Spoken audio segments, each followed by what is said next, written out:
So, guys, I wanted to talk about something that the wellness world probably doesn't talk enough about, and that's andropause, or what some might call is menopause. And it's real, and it's not just about getting older. So, you'll see this in guys who have high body fat, especially that visceral body fat around your belly. They might not be able to lose weight no matter what they're doing. They'll feel more emotional than usual. They'll struggle with their libido and motivation. They might have poor sleep, fatigue, and just that general lack of drive that they might used to have. And there's science behind that because your frontal lobe has testosterone receptor sites. So when T is low, so is dopamine, motivation, and your ability to feel that reward.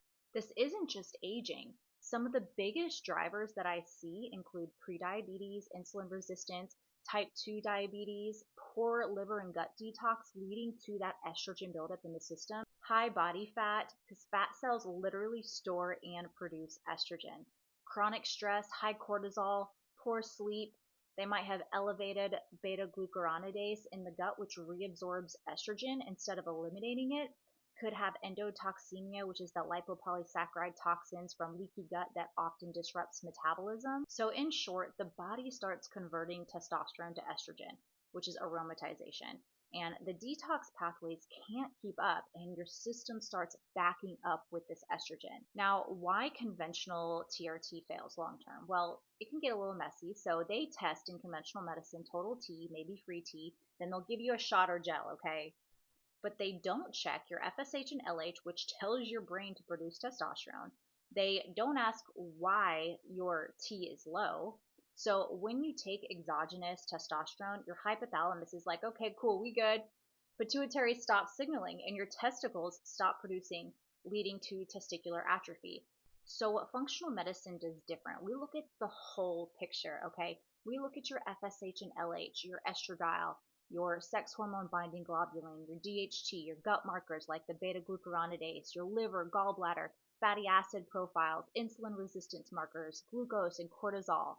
We don't just say, okay, he has low T and slap some testosterone on top because we want to look for that root cause first. Now, there are some supplements and peptides that can support this male hormone balance. Now, binding and stacking kisspeptin with CJC1295 to support LH and FSH and stimulate that natural growth hormone release. The next one is tesamorelin to really help support that visceral fat reduction. Another one is BPC157 that helps with your gut and inflammation, dihexa for brain fog and dopamine recovery, and then the copper, the GHKCU for cellular healing and liver support.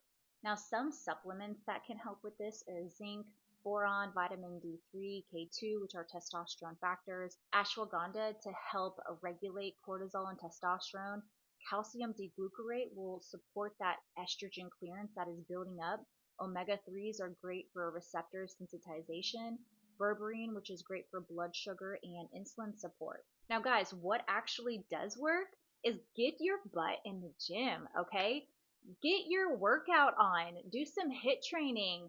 Do some weightlifting. Rebuild that gut barrier that supports that detox so you don't have all that estrogen recirculating. Normalize that blood sugar so you don't have any spikes, which equals less aromatase activity. Cycle peptides and botanical supplements that support your own testosterone.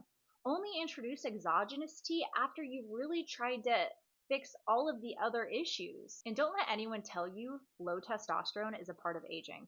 There's always a reason, and when you find it, you can actually rebuild your performance, your mood, and metabolism. Guys, if this hit home for you, follow along for more Root Cause Reality.